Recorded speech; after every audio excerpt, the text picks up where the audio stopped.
ஆலய திருநீரை அணிந்திடுவோம்,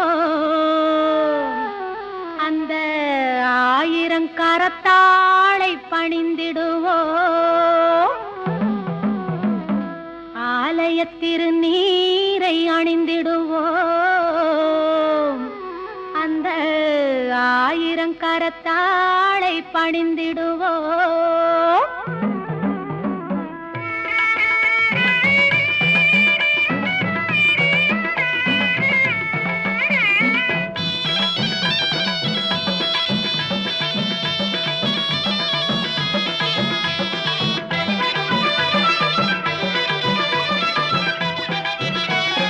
மஞ்சனத்தை பூசி வரும்